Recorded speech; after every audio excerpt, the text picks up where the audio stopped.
All right, let's go ahead and get started. Thank you all so much for joining me here today. I'm so excited to share a little bit more about this next round of the Great Admissions Redesign that Lumina Foundation is launching. I'm Melanie Heath. I'm the strategy director at Lumina Foundation, and I lead Lumina's access work. And I'm really excited to talk today about the Great Admissions Redesign, what the eligibility are and the requirements are for this funding opportunity. Just a quick business item. If you have questions, we will be taking questions at the end of the webinar, but please put them in the Q&A tab within Zoom. We won't be taking kind of voiceover questions or anything like that. So if you have a question, feel free to drop it in the Q&A and we will get to it if time allows. So I wanted to start off this webinar first by talking a little bit about the why behind what we're doing, and then dive deep into the application, eligibility, those sorts of things. But first, the why. So when it comes to enrollment, we know higher education is at a crossroads. I'm sure those of you here this comes as no surprise, right? We are well into the demographic cliff that is upon us. We have seen some upticks in freshman enrollment, but we have historically seen declines following the COVID pandemic. The pandemic also brought shifting policies around standardized tests. And so a lot of institutions required standardized tests, and then the pandemic happened, they removed that requirement. Some have gone back, but the majority of institutions are test optional now. And a couple years ago, the Supreme Court ruled against using any race-conscious admissions practices, which threw the field into a tailspin and also has a lot of trickle-down effects. We all are experiencing kind of volatility within the federal ecosystem, and that's also putting pressure on our enrollment and admission systems. And this is all couched in this larger kind of narrative that we're hearing about waning public trust on the value of higher education and concerns about affordability. So there's a lot going on right now. In addition to that, we also know that students face steep barriers and administrative burden and red tape when it comes to admissions processes. So the National Association of College Admission Counseling did a survey that found over half of students say applying to college has been more stressful than anything else they've done academically. And more than 3/4 of students feel that the college admissions process is too complex. And so we know, based on what we saw on the last page, the current admissions and enrollment processes aren't really working for institutions and systems and states. And we know they aren't really working for students. So we feel like now is the time to really try something new and work to make admissions this evolve from a gatekeeper into a gateway. And that's really what the Great Admissions Redesign is focused on. We know that admissions redesign is quickly gaining momentum across the country. There's a ton of different ways that states and systems and institutions are thinking about redesigning admissions processes. And important to note, this doesn't always include direct admissions. There's a lot of different ways that institutions and states are thinking about simplifying admissions processes for students. And our Great Admissions Redesign is really focused on that and igniting this national movement and catalyzing a national movement around admissions redesign. So the first round of this funding opportunity happened in 2023. We launched this project. We challenged states, systems, and institutions to give us their most innovative ideas on how to fundamentally transform the admissions process.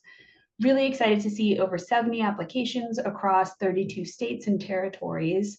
And we were able to award 7 grants. So 3 implementation grants for those who were propelling progress of mature projects, really scaling them up. And then 4 planning grants for those who are looking to embark on a visioning process about what an admissions redesign could look like. And the winners last year was Northern Arizona University, California State University System, the Illinois Board of Higher Education, Kentucky Council on Post-Secondary Education, the Louisiana Board of Regents, the Texas Higher Ed Coordinating Board, and the Washington Student Achievement Council. One of the more interesting findings from the admissions redesign was that admissions redesigns are iterative and they have kind of endless possibilities of what you could do with them. I love this quote from President Wilson of Morgan State University when he was asked about innovation. He was said, innovation really means doing what you can with what you have to get what you need. And I think what we found from the admissions redesign is that these projects look different based on context. Some institutions and states didn't really have the conditions necessary to do a really heavy version of an admissions redesign, but they still did something. And then the idea is once that foundation is set, they could build on top of that foundation. And the exciting thing is that a lot of our grantees were thinking about the ways that they could build on top of that foundation by tackling different barriers within the college going process. Things like financial aid, transfer, dual enrollment, pathways, all of the ways that students kind of navigate that transition space, whether they're a transfer student or a high school to college going student. How can we simplify them by kind of building upon a simplified admissions process with these iterative kind of innovations on top of it? So we're really excited to see that progress in the field. So if you wanted to learn more about the first round of the Great Admissions Redesign, please go to our website, luminafoundation.org/admissions-redesign. We have case studies there. We have lessons learned report. We've done research with Research for Action. There's a ton of videos and other learnings. And so I really encourage you to see what we found from this first round kind of before you start the application process for this round. So here's what we're going to do today. We're going to talk a little bit about what we're looking for, who's eligible, what funding opportunities look like, what your grantee experience and expectations will be, how you can use funds, the timeline, how to actually apply, and then we'll take some questions within the Q&A. So bear with me, I know this is a lot, but it's important, I think, so that you can be successful as you start your application process. So we're going to start with what we're looking for. This is one of my favorite quotes, and it's something I think about a lot, from my friend Richard Reeves, who said, "Complexity is the friend of the privileged." And I think our admission systems are such an example of that, where they currently require time, resources, and social capital and networks for students to successfully navigate them. And those that don't have access to the time, resources, and social networks or capital are disproportionately burdened by them. So what we're really talking about with these admissions innovations or admissions redesigns is simplifying the process for students so they don't need to have access to all of those things just to access post-secondary education. We're looking to remove complexity for the student and simplify it. I think when I think about complexity, I think about complexity within like the administrative burden of a process. So what paperwork you have to fill out, processes you have to go through. But I also think about it in just the stress and anxiety of the unknown. So how can we redesign our systems so that they remove all of these types of complexity and make the process as seamless as possible? So that's really the purpose of this and what we're looking for. We have 5 pillars this time that are principles that we're hoping to see in each project that we fund. So the first principle is integrated. If you remember, I talked about how folks and grantees were thinking about tackling different elements or barriers in access on top of or in addition to a redesigned admissions process.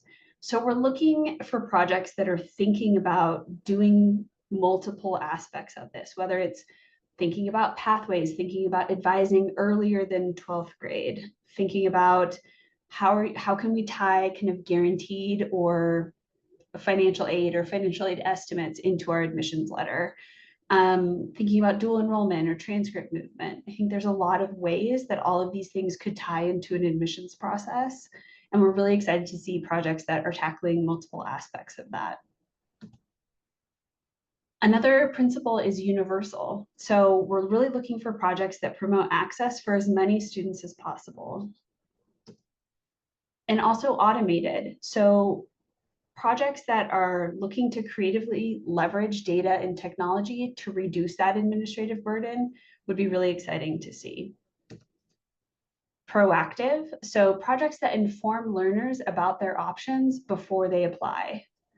And then trusted. We know that we can't completely remove people from the equation. We need to instead empower college access professionals, advisors, and educators as the trusted messengers and champions of these redesigned processes. So these are all of the principles we're really looking for in this round of funding. So who is eligible?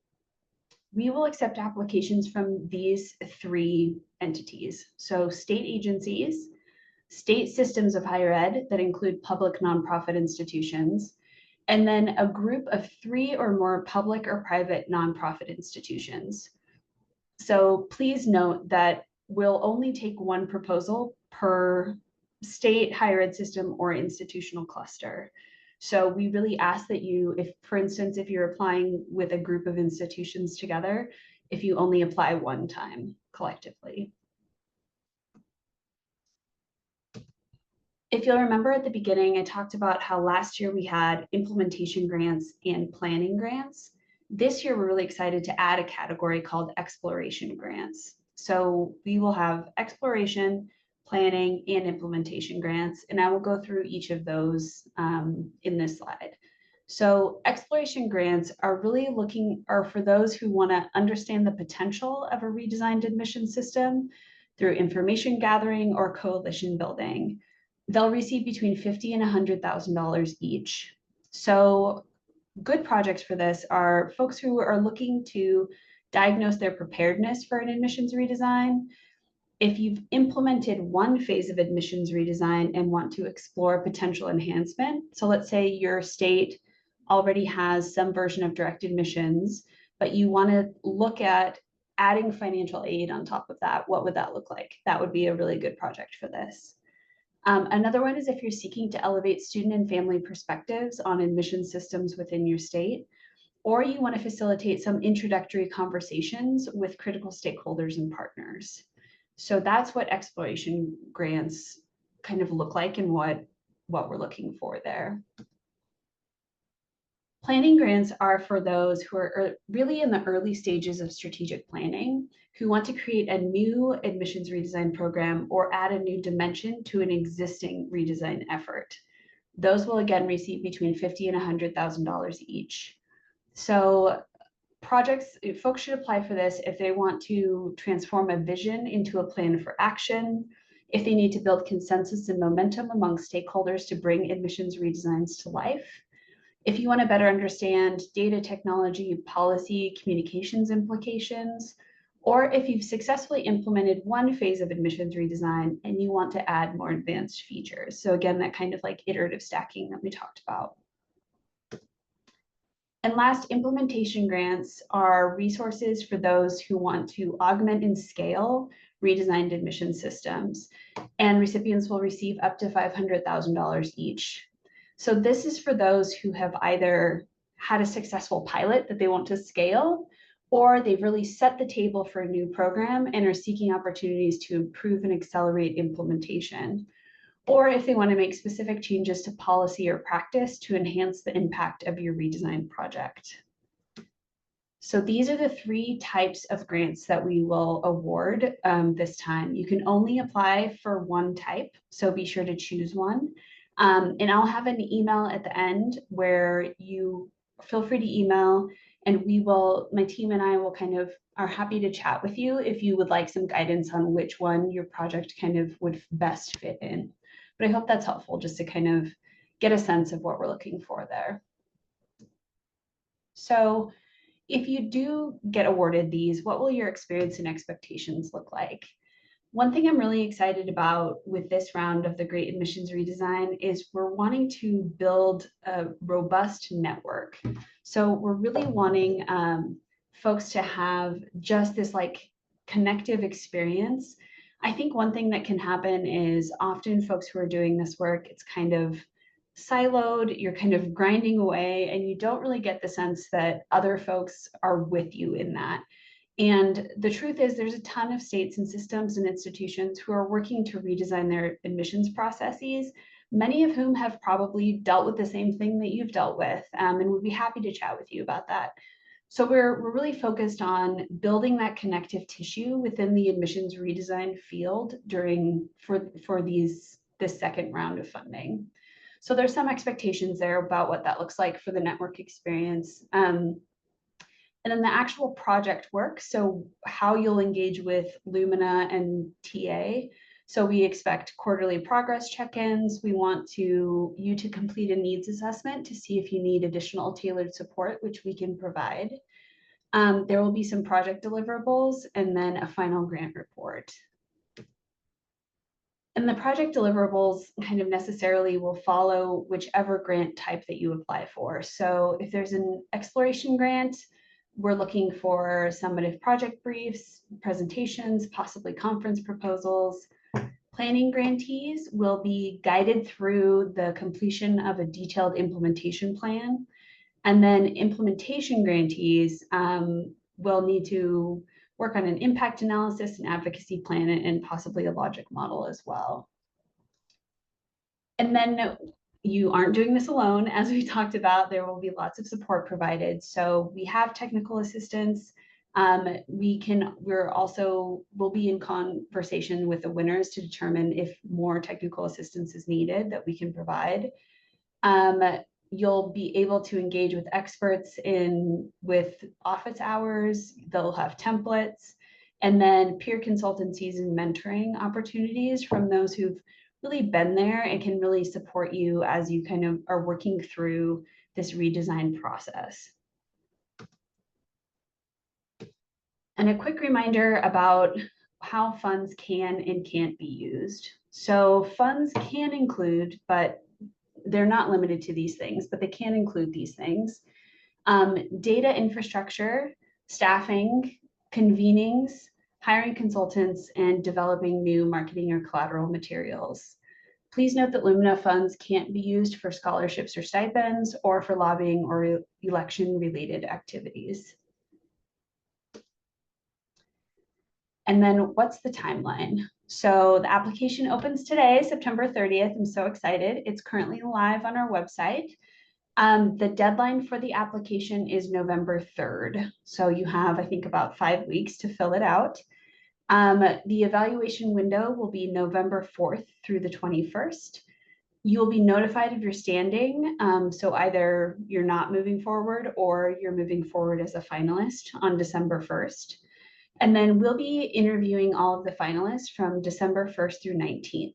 I know that's right around the holidays, but we very much appreciate you setting aside some time so we can have a conversation before moving forward.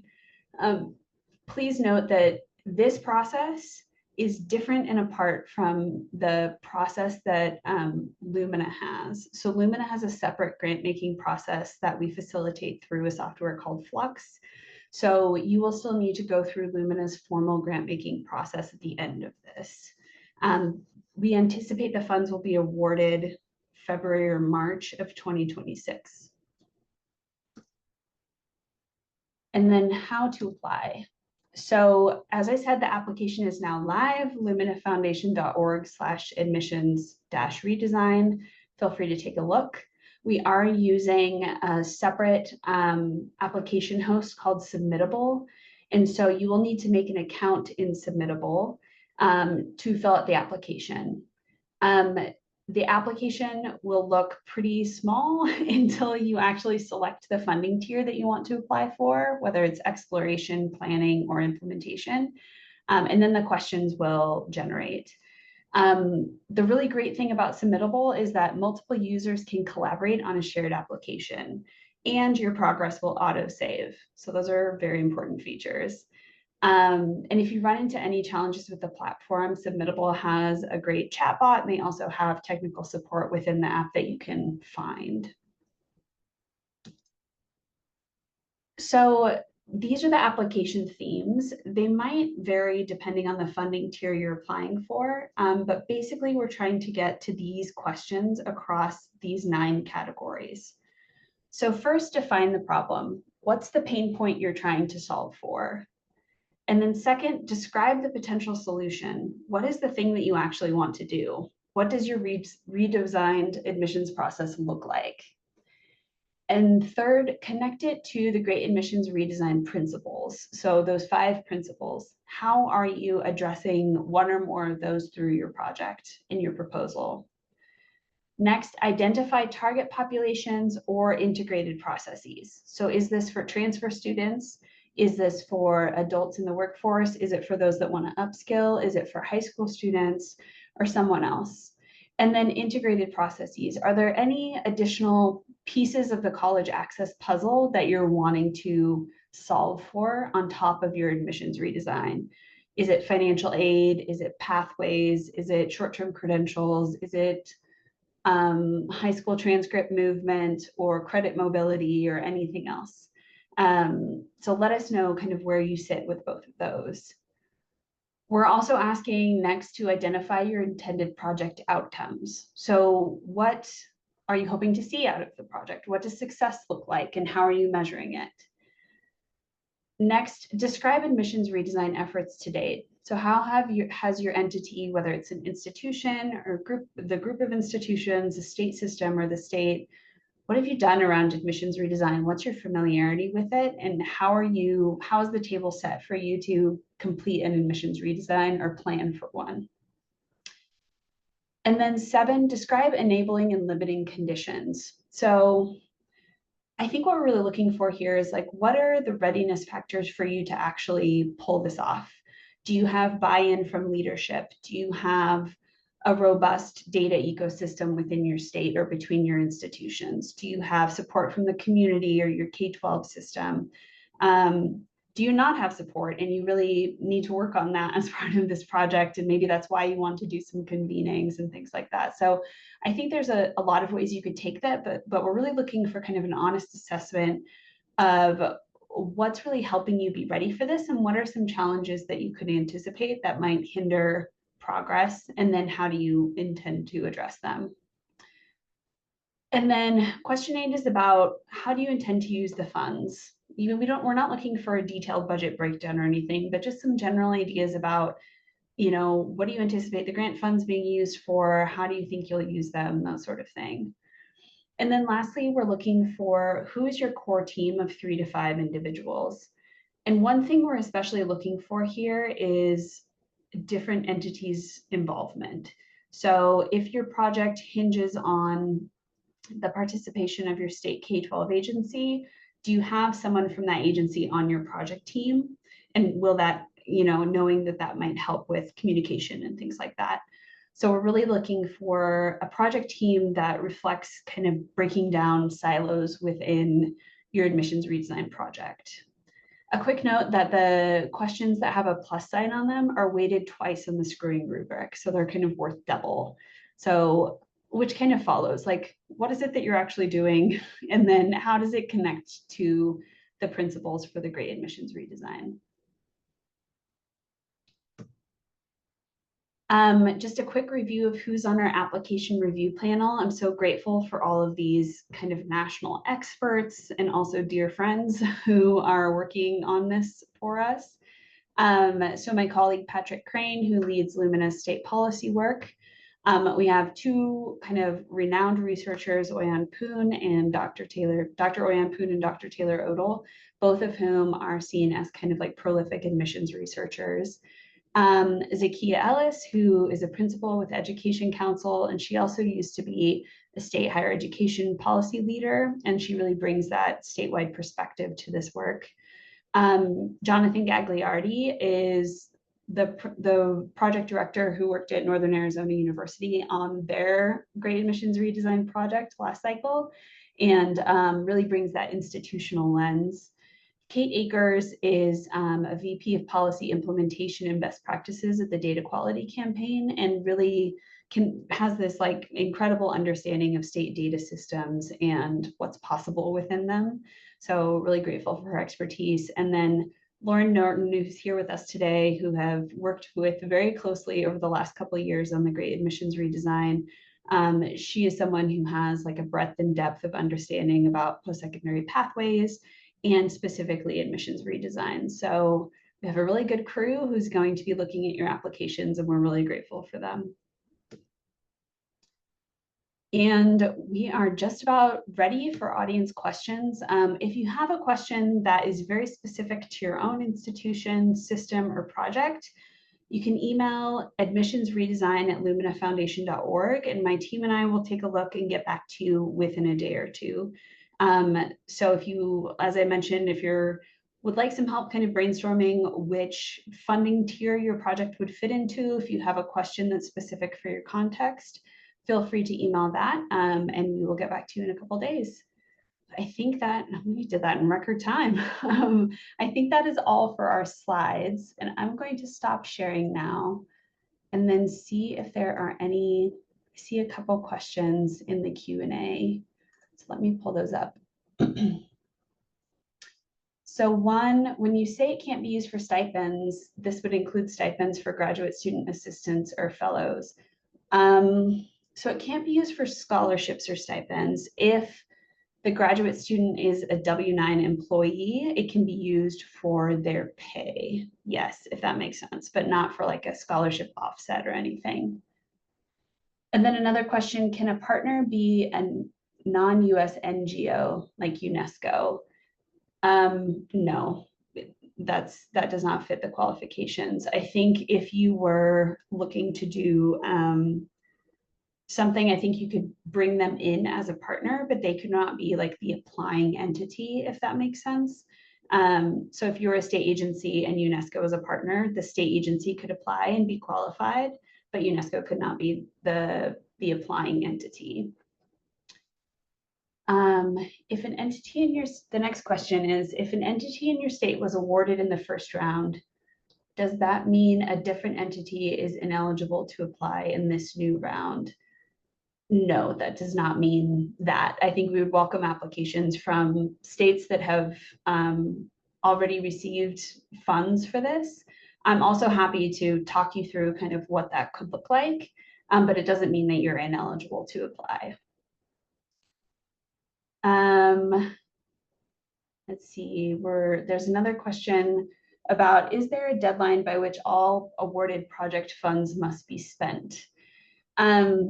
So all of the project grants will start in February or March of 2026, and they will go for about 18 months. So where does that end us? Fall 20, oh my goodness, fall 28, 27, 27. So whatever 18 months from March of 26 is. Lumina does have a no cost extension process. And so if you are working on your project and you identify that like you had some factors beyond your control and you needed a little more time to actually spend the funds, we could definitely work with you on that to complete a no cost extension process to extend your grant for another several months if needed. So that's fine. Can we have a copy of the slides you presented? So yes, you can certainly have these copies, a copy of this. This webinar recording will also be posted on that luminafoundation.org/admissions-redesign as well. And so you can access this in that way too. Yes. Can you include an integration or tech partner such as an SIS provider?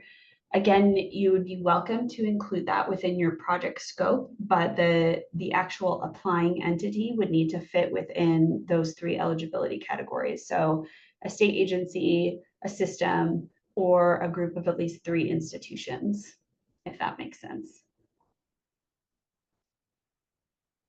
I think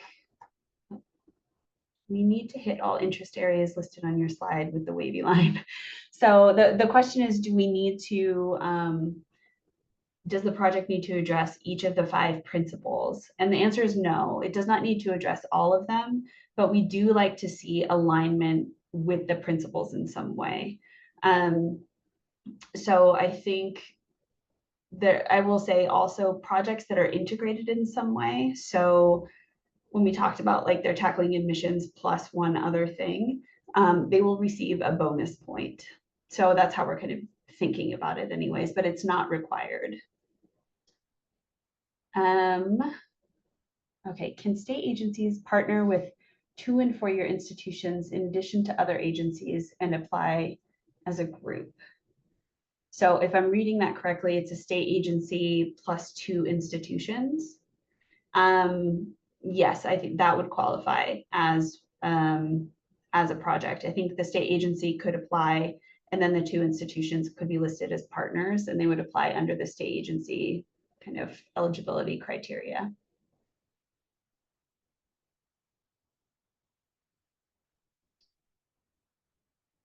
All right. Any other questions?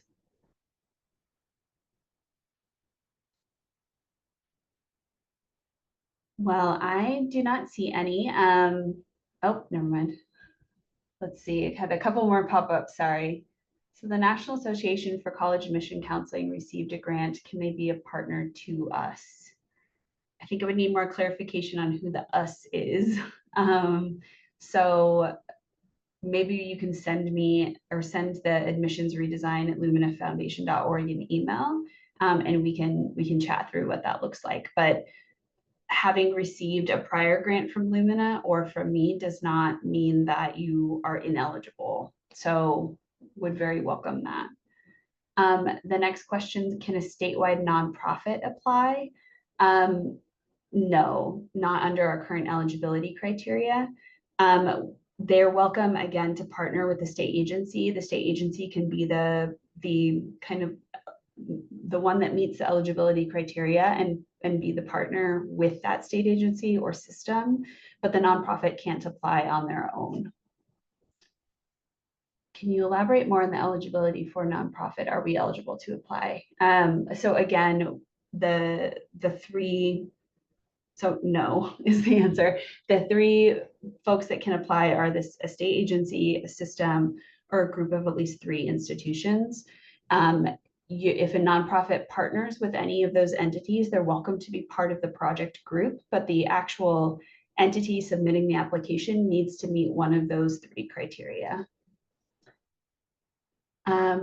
Another question is, can you provide guidelines on eligible targeted populations other than high school students, adults, veterans, those looking for career change? Yeah, so we don't have guidelines on targeted populations. We are really open to projects that tackle any of them. So high school or traditional students, yes. Transfer students, yes. Adults in the workforce, yes. Some college no credential students, absolutely. Adults who would be first time, goers, those who want to upskill, all of them are eligible. And we don't have criteria around the particular population that you intend to work with. I think I'd be really excited to see projects that can solve for admissions redesigns that work with adults. So very open to all of that. Another question, are you open to having conversations with applicants about possible grant or project topics to help us figure out the idea or ideas that are the most fundable? Yes, absolutely. I'm always open to having a conversation with applicants. I think if you, again, email admissionsredesign@luminafoundation.org, my team will get connected there and we can certainly have a conversation. I will say meetings, as you know, don't guarantee funding. And so even if we have a conversation, that doesn't mean that you have any higher likelihood of getting funded than anyone else. But I recognize that there's eligibility criteria and different things we're looking for, and I'm always happy to chat about what that could look like for you.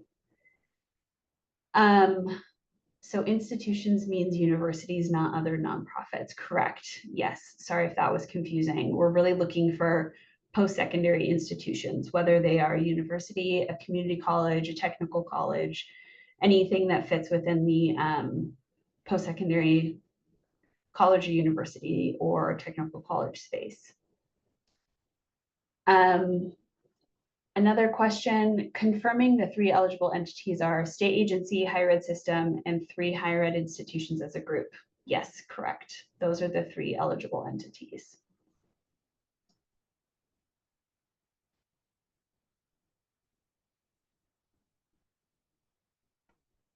I think that is all. Oh, okay, we got a good question. Who can qualify as a project lead for an institution? I have no opinion on that. I think anyone can qualify as a project lead for an institution. We don't need it to be a particular member of leadership or anything like that. I think we would leave it up to you who's kind of um, the best situated to lead an admissions redesign project like this. So no preference there.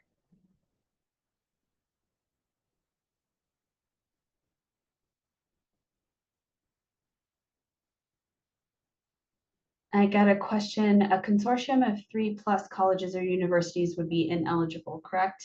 No, that's not correct. So I think that's a really good question because we're looking for at least 3 institutions. But we would be open, of course, if there were more institutions than just 3 applied. So if a consortium wanted to get 6 institutions together and submit an application, that would be eligible for this project. But each institution would need to be listed as a partner within that eligibility criteria.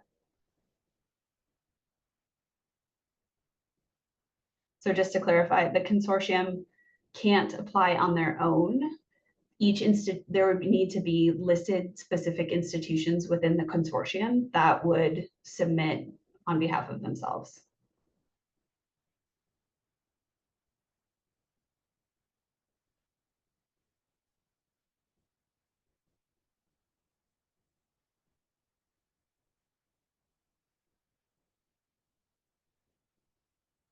All right. I don't see any other questions. I'm going to leave it open for another minute or two since we have some extra time. So would a community college district with 10, sorry, we just got another question. I'm reading it. Would a community college district with 10 colleges apply, but each college would have to apply separately? That is a good question. I think my first instinct would be that each college would need to be listed in the application process to apply as that group of 3 or more institutions. But if you send an email to admissionsredesign@luminafoundation.org, I would be happy to chat with you about that. So that's a good question. Another question, can a coalition of 3 nonprofits that are not all institutions be eligible? So no is the answer. We are really looking for 3 post-secondary colleges or universities to apply there within that category.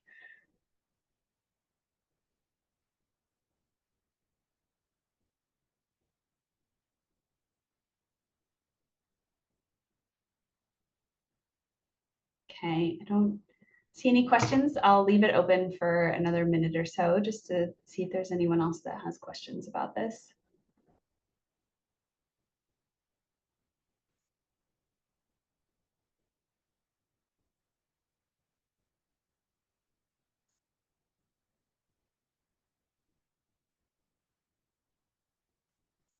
Okay, we had a couple more questions come in. So it says regional consortium on behalf of or in partnership with school 1, school 2, school 3, school 4 apply for an exploration grant is allowed. Not quite sure where you're getting that language, so maybe we should talk about that. I do think if there are 4 schools listed, the best way to apply is to have each school be part of the application for that group of 3 or more institutions category. But again, if you email, I'm happy to chat you through that. Another question, does one university pairing with a school district made up of at least 2 schools count as 3, or is it specifically post-secondary schools? It is specifically post-secondary schools. So for instance, a university could partner with a 2 community colleges, and that would meet that 3 institution or more criteria. but a university partnering with school districts does not count because we're really looking for post-secondary institutions, not K-12 partners.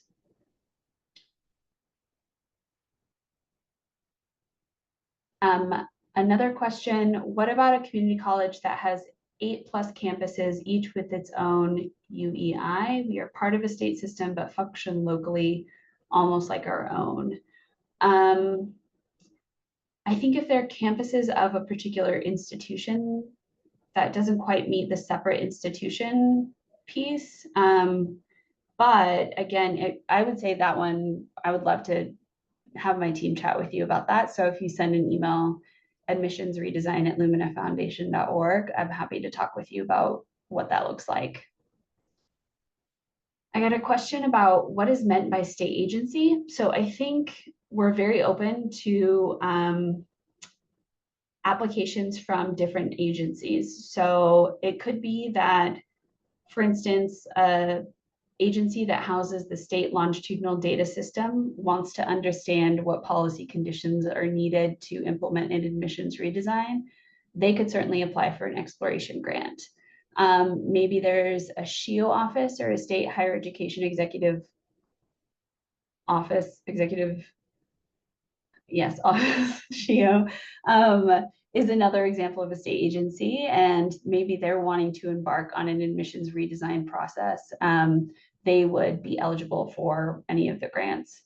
So I hope that helps. It's really an agency that's situated at the state level. I think different states, could be a cabinet agency, it could be a different type of SHIO agency, but we're really focused on state agency work. Or we're not very focused on it. That is one of the opportunities to be eligible for the admissions redesign.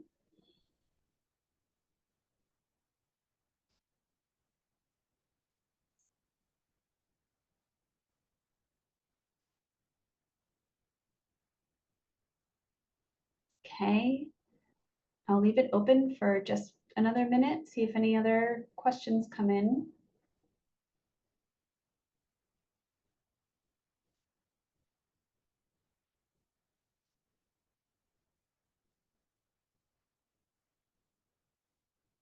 All right. Well, again, thank you so much for being here. We're really excited about your interest in this work. I can't wait to get this project kicked off and going. Again, I'll say it one last time, please email admissionsredesign@luminafoundation.org. We're happy, my team and I are happy to answer questions. And we hope to see your applications. So thank you so much, and we will be in touch.